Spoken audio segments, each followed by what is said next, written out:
Welcome to Study IQ. So दोस्तों 300 plus marks, which is a dream of many of the UPSC aspirant. I have scored it by myself in the history optional. This is my 2028 का marksheet. I had given interview in that particular attempt. Last time भी मैंने ये marksheet share की थी तो बहुत सारे बच्चों के मुझे मैसेजेस आए कि सर बाकी के मार्क्स भी दिखा देना, but then obviously this is the incentive that I have given to my actual paid candidate कि जब वो इंटरव्यू देंगे तब obviously I will share my marksheet with them and I will also share the experience कि despite scoring 300 plus marks where I fumbled and वही गलती आपको किस तरीके से प्रिवेंट करनी रहती है during the time period of the interview. But फिर यही 300 plus marks how I scored, इसी के ऊपर I am going to discuss today. If you belong to history optional, then what are the common mistakes that you are going to do and how to avoid this particular mistakes? If you're looking for the answer to this particular question, then this is for you guys. So let's enter into this one. I will keep it a very short and crisper one. Key exactly if you want to score 300 plus marks, then what are the things that you shall be targeting at? सबसे पहले and सबसे foremost during my time period of the preparation when I had scored 297 marks in 2017 attempt and this was 2018 attempt का marksheet. I scored 303 in this particular year और in that year. तो सबसे पहले what I have found among the aspirant a common mistake that everybody commit is that कि doing everything वाला attitude. हर एक UPSC aspirant जब नया नया यूपीएससी में आता है तो उसका एक एटीट्यूड होता है कि he is going to do everything under the sky, but फिर everything under the sky is always difficult to commit और it is always difficult to do and that's why everything under the sky जो है वो हो भी नहीं पाता है। ऊपर से अगर आप देखोगे तो not only history but also geography, pol science, this are among the large optional of the UPSC. तो इनको जो है आपको हमेशा काफ़ी स्मार्ट तरीके से हैंडल करना पड़ता है and that's a first and foremost thing that you are required to do in your optional is finding loophole. हर एक ऑप्शनल में अपने अपने लूप होल्स होते हैं। ये लूप होल्स को आपको फाइंड करके इसको हमेशा एक्सप्लॉइट करना ही पड़ता है। हिस्ट्री ऑप्शनल में भी एक आपको बहुत बड़ा लूप होल दिखाई देगा जिसके ऊपर अभी आई विल टॉक, बट यही लूप होल के वजह से there was less amount of burden upon me to complete the entire optional and I was able to concentrate upon select your topic thereby fetching maximum possible mark. अगर आप UPSC का कोई भी paper देखोगे history optional का तो paper 1 as well as paper 2, paper 1 मतलब आपका ancient and there after medieval, paper 2 मतलब आपका modern India and there after फिर वर्ल्ड हिस्ट्री। ये हमेशा डिवाइड होता है question number 1, question number 2, question number 3 and question number 4, thereafter question number 5, question number 6, question number 7, question number 8। And UPSC ने आपको strict instruction जो इसमें हमेशा दिए हुए रहते हैं कि out of this particular 8 question you are required to attempt only 5 question. आपको जो है बस 5 क्वेश्चन अटेम्प्ट करने and those are to be attempted in such way कि question number 1 and question number 5 are compulsory and rest of the 3 questions are to be attempted by choosing at least 1 question from each section, and this is the biggest loophole. What you need to understand is that कि आपका paper 1 जो होता है it is basically ancient and thereafter this section is medieval. तो question 1 and question 5 मतलब एक ancient and thereafter एक medieval का क्वेश्चन आपने चूज कर लिया। अब आपको रेस्ट ऑफ द 3 क्वेश्चन इस तरीके से अटेम्प्ट करने हैं कि यहाँ से आप एक उठाओ, यहाँ से आप एक उठाओ। तो मेरे प्रिपरेशन के टाइम पर मैं what I had done is that कि I had chosen for the medieval India. मैंने दिमाग में ये ठान के रखा था कि मीडिएवल इंडिया से मुझे 2 क्वेश्चन जो है अटेम्प्ट करना है, बिकॉज एक क्वेश्चन मुझे यहाँ से अटेम्प्ट करना ही पड़ेगा एंशिएंट इंडिया से। तो से फॉर एग्जाम्पल क्वेश्चन नंबर 2 मैंने एंशिएंट इंडिया का अटेम्प्ट कर दिया, तो रेस्ट ऑफ द 2 क्वेश्चन मेरे पास एडवांटेज है ना, 6, 7, 8 में से 2 question say for example question 7 and question 8 मैंने अटेम्प्ट कर दिया। तो this is something that have fulfilled UPSC's instruction but has also provided me that kind of the loophole that I was looking for। कि मैंने यहाँ पे किया क्या, मैंने एंशिएंट में एक क्वेश्चन अटेम्प्ट किया, एंशिएंट का दूसरा क्वेश्चन अटेम्प्ट किया एंड मीडिएवल का question number 5, question number 7, question number 8 and हर एक क्वेश्चन कैरीज 50 मार्क। तो मैंने 5 क्वेश्चन इस तरीके से अटेम्प्ट करके रखे थे कि मीडिएवल इंडिया से 150 marks worth of the question I wanted to secure and there after ancient India से 100 और you can say 100 marks worth of the question I wanted to secure. Out of 250 marks ये मेरा हमेशा जो है paper में set mind set हुआ करता था। सेम एस्पेक्ट जो है पेपर 2 में भी है। पेपर 2 में यही पर्टिकुलर सेक्शन ए जो है ये आपका जो है मॉडर्न इंडिया से आता है एंड ये सेक्शन जो आपका वर्ल्ड हिस्ट्री से आता है। तो मॉडर्न इंडिया जो है that was my hobby modern India जो मुझे काफ़ी अच्छा भी लगता था एंड मेरे टाइम पीरियड पे मैंने इसको काफ़ी अच्छे तरीके से प्रिपेयर भी करके रखा हुआ था। तो पेपर 2 में मैं क्या करूँगा, obviously question number 1 question number 5 में अटेम्प्ट कर ही लूँगा, बट यहाँ पे क्वेश्चन 2 3 यहाँ पे अटेम्प्ट करूँगा एंड आफ्टर क्वेश्चन 6 7 8 में से एक क्वेश्चन यहाँ पे अटेम्प्ट कर लूँगा। कहने की बात क्या है कि अगर यूपीएससी ने आपको पीवाईक्यू में एक ट्रेंड देके रखा हुआ है, यूपीएससी ने आपको पेपर इंस्ट्रक्शन में काफ़ी इलेबोरेटली बता के रखा है कि 250 marks worth of the paper is always divided into two section, 150 and 100, and you have to choose कि आपको कौन सा सेक्शन जो 150 में अटेम्प्ट करना है। तो इसका एडवांटेज लो ना आप। ये लूपहोल जब हमें पता चला तो ये लूपहोल के टाइम पीरियड में होता क्या है कि during the time period of the preparation, where minimum 2 year का प्रिपरेशन तो हर कैंडिडेट का होता ही होता है। तो ये 2 साल में मेरे दिमाग में कभी वो एटीट्यूड नहीं रहा है कि मैं सारे ऑप्शनल चट कर जाऊंगा। I focused upon medieval India, I focused upon modern India, and मेरा एटीट्यूड हमेशा यही रहा है कि जो 150 मार्क्स में अटेम्प्ट करता हूँ तो इसमें से रफली 100 से लेके 120 मार्क्स मुझे लेके आना है, एंड इसमें से रफली 30 से 50 मार्क्स मुझे जो लेके आना है, thereby giving me 150 marks का एक approximate range in paper 1 and similarly 150 marks का approximate range in paper 2, and that is what I have done. You can clearly see कि 150 का जो approximate range है that is something that I have secured, और ये इसीलिए possible हो पाया है कि कहीं ना कहीं तो मेरा जो कंप्लीट 2 ईयर का इनिशियल टाइम पीरियड में जो स्ट्रेटेजी रहा है it was confined to this particular angle itself, and ये इसी का मुझे फायदा पेपर में होता हुआ आपको दिखाई देगा, and this is something that you shawl be doing during the time period of your preparation.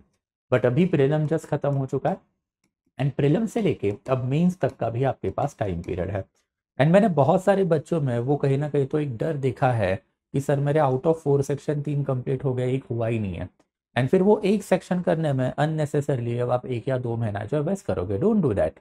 आपके अगर एक सेक्शन पेपर 1 में से एक सेक्शन पेपर 2 में से हुआ है तो rest of the section, say for example ancient बढ़िया हुआ है, मॉडर्न बढ़िया हुआ है, तो medieval and after world history के सिलेक्ट फ्यू टॉपिक आपको करने हैं, एंड आफ्टर अगर आपने say for example modern India and medieval India काफ़ी बढ़िया करके रखा हुआ है तो एंशंट एंड वर्ल्ड हिस्ट्री के सिलेक्टिव टॉपिक आप कर लो, because 150 marks worth of paper आप जिस सेक्शन से अटेम्प्ट करने वाले हो वहाँ पे आपको 60% का स्कोर करना ही करना है, एंड अगर आपने वहाँ पे 60% का स्कोर कर लिया दैट इज 100 अप्रॉक्सीमेटली मार्क, तो ऑटोमेटिकली आपकी गाड़ी जो है धीरे धीरे जो वर्क ऑन होती हुई आपको दिखाई देगी, कहीं ना कहीं तो 300 प्लस मार्क्स के जो है आजू बाजू में you will be able to reach, and this is the first and foremost aspect that is finding of the loophole. चारों सेक्शन इलेबोरेट लेवल पे करने की जरूरत ही नहीं है ना, कोई तो एक सेक्शन आपको पेपर 1 में से एक सेक्शन पेपर 2 में से जो एकदम इलेबोरेट वे पे करना पड़ेगा।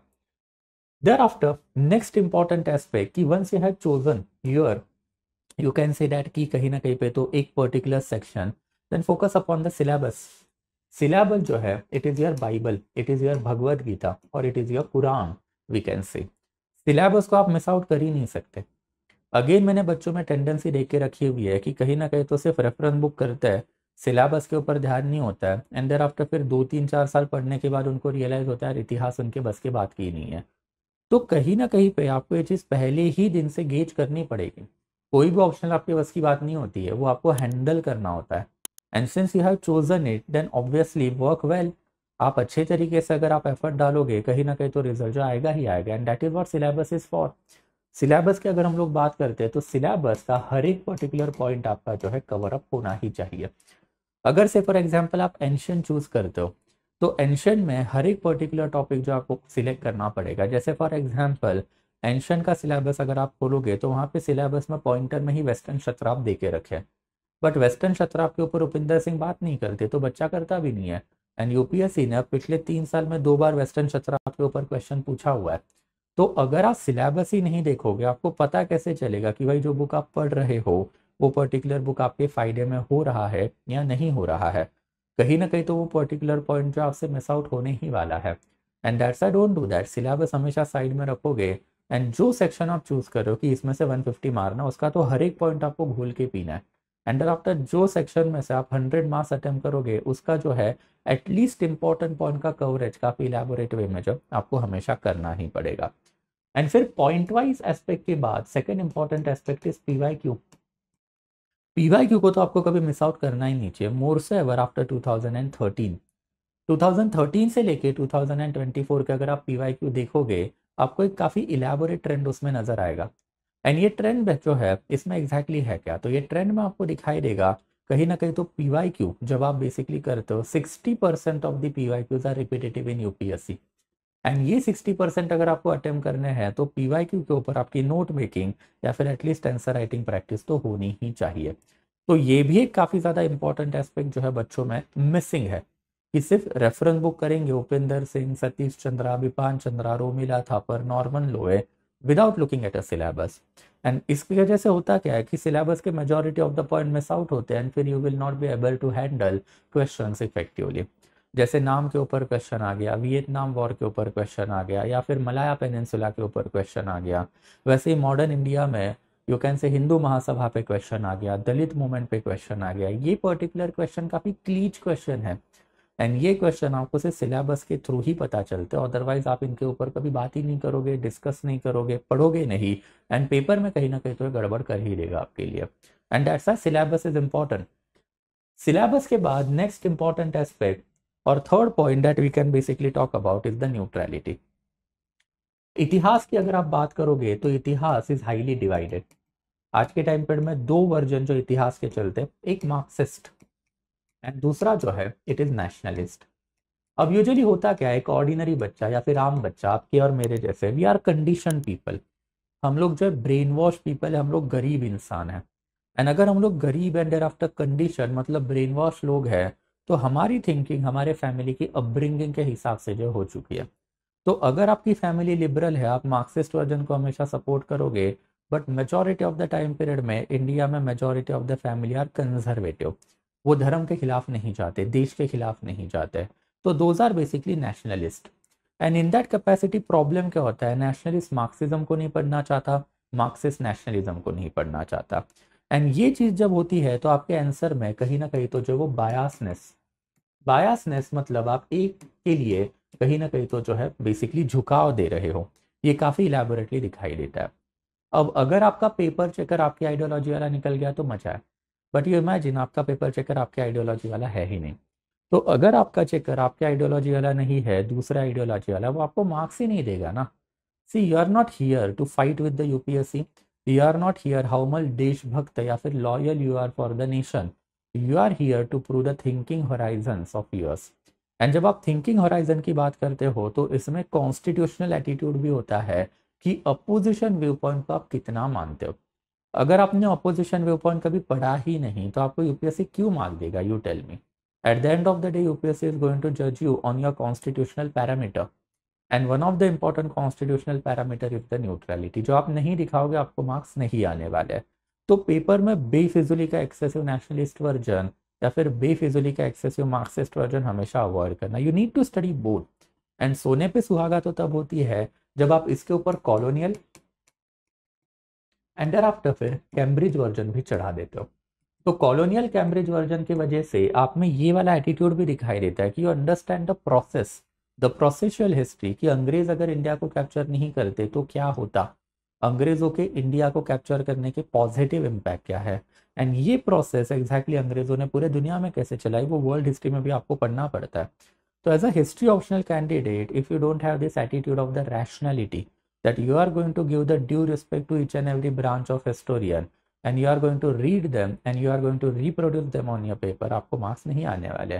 पेपर चेकर जो हिमसेल्फ इज अ हिस्टोरियन, उसको भी तो मजा आना चाहिए ना आपका पेपर देख के, उसको ये फीलिंग नहीं आनी चाहिए कि you are a bias person, आप इतिहास के बेसिक पैरामीटर को कभी ध्यान ही नहीं दे रहे हो। And that's why you need to get yourself out of the existing Marxist historiography. कहीं ना कहीं तो एकेडमिक्स में जो है नेशनलिस्ट एंड मार्क्सिस्ट हिस्टोरियोग्राफी में मार्क्सिस्ट हिस्टोरियोग्राफी ज़्यादा चलती है, उसमें से आपको थोड़ा सा बाहर आना पड़ेगा। उपिंदर सिंह को काउंटर करने के लिए वीडी महाजन आपको पढ़ना पड़ेगा जो आपको नेशनलिस्ट व्यू दे रहा है। उपिंदर सिंह को काउंटर करने के लिए आपको जो है एएल बशम पढ़ना पड़ेगा जो आपको Cambridge version of the historiography दे रहा है। सतीश चंद्रा को काउंटर करने के लिए कहीं ना कहीं तो आपको बीए का इग्नू मटेरियल पढ़ना पड़ेगा। वैसे ही आपको जो है कहीं ना कहीं पे तो जो है जादूनाथ सरकार पढ़ने पड़ेंगे in order to understand the nationalist version. Modern time period में बिपान चंद्रा एंड ग्रोवर पब्लिकेशन का जो बुक आता है या फिर बीएल ग्रोवर का मॉडर्न इंडिया बुक है, वो बुक को काउंटर करने के लिए आपको कहीं ना कहीं तो Plassey to partition Shekhar Bandopadhyay add करना पड़ेगा। And same goes even for the world history में you have David Mason, you have Eric Hobsbawm and there after even Norman Lowe. जब आप ये तीनों बुक पढ़ोगे तो कहीं ना कहीं तो न्यूट्रलिटी आनी चालू होती है। तो आपको ये कहीं ना कहीं तो एफर्ट करना पड़ेगा, इधर during the time period of the preparation you read this particular book, or you can take the help of the any coaching material just like I have provided in my crux material, but you have to do it. Neutrality answer में नहीं है, you are not going to get the mark. फिर 3-4 attempt answer writing के बाद भी 180, 200, 220, 230, that's it. उसके आगे जो आपको मार्क्स नहीं आने वाले। And there after last important aspect की अगर हम लोग बात करते हैं तो that particular aspect is the dimension wise coverage. ये भी काफी ज्यादा सिग्निफिकेंट एस्पेक्ट जो है यूपीएससी में होता ही होता है। यूजुअली आपको जो है 6 डायमेंशन के ऊपर यूपीएससी में हमेशा फोकस करना पड़ता है। सबसे पहले सोर्सेस, देयर आफ्टर फिर political, social, economical and cultural development, and इसके बाद में जो है ऑब्वियसली फिर हिस्टोरियोग्राफी। अगर आप ये सारे ही सेक्शन के ऊपर फोकस करोगे तो ही जाके आपको इतिहास में मार्क्स आएंगे। First, second, third, fourth, fifth and there after sixth.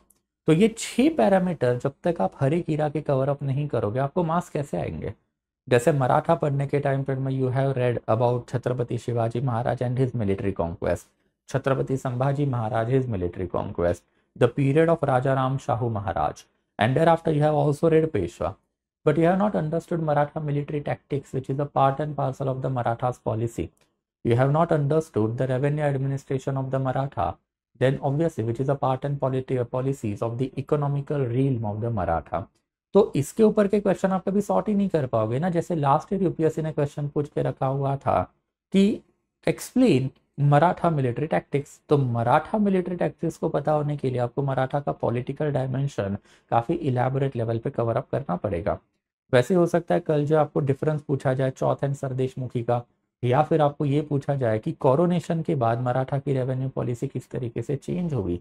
If you have no idea about this parameter then कहीं ना कहीं तो जो गड़बड़ होती है। मैंने बच्चों में ये टेंडेंसी देखी है कि ये पॉइंट पिकअप करते हैं एंड देयर आफ्टर जो डाटा मिले छोटा मोटा वो नोट डाउन करते हैं without breaking down that particular point into multiple dimension and studying in this particular manner. तो दिस आर द 4 पॉइंट जो आपको हमेशा कहीं ना कहीं तो जो यूपीएससी में जब आप मेन दे रहे हो तो आपको याद रखने ही रखना। एंड ऑब्वियसली गाइज अब ये सारी चीज़ें जो मैंने बता के रखी उसी का ये नतीजा था कि I was able to score 300+ marks during my preparation. As I told you कि this is basically the list that I have given you, मतलब marksheet that I have given you. Sources आपका एक थीम है, पहला ही point जो आपका sources है। तो सोर्सेस के ऊपर जो we are going to take up the data जो है पहले 1-1.5 घंटे में I am going to explain. This will be a very very short crisp possible data for you, ताकि एक होलिस्टिक एनकम्पासिंग प्रिपरेशन आपका वो पर्टिकुलर पॉइंट के ऊपर कवर अप हो जाए। एंड देयर आफ्टर यही पर्टिकुलर पॉइंट के ऊपर जो आपको क्वेश्चन पूछे गए हैं वो क्वेश्चन जो है उसके कुछ मॉडल आंसर मैंने लिखे हुए।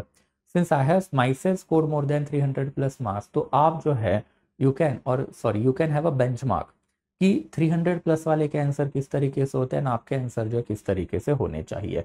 एंड अगर आपने ये चीज़ काफ़ी इलेबोरेट लेवल पे अगर कर दी तो कहीं ना कहीं तो ये जो है आपको हेल्प करेगा ही करेगा। तो 1.5 आवर के लिए I am going to give you the data. 1.5 hour के लिए I am going to discuss रफली 8 to 10 PYQ, जिसमें से 2 या 3 PYQ के हैंड रिटन आंसर मेरे ही रहेंगे। आपको जो है पहले मैं आंसर लिखने का टाइम दूंगा and after you can have direct comparison of your answers with my answer. And कहीं ना कहीं तो ये पर्टिकुलर एक्सरसाइज आपके लिए एक लाइव आंसर राइटिंग का प्रैक्टिस भी करवाएगी and after you will be having directly 300+ marks वाले कैंडिडेट का आंसर, जिससे you can take lots of help, we can say that.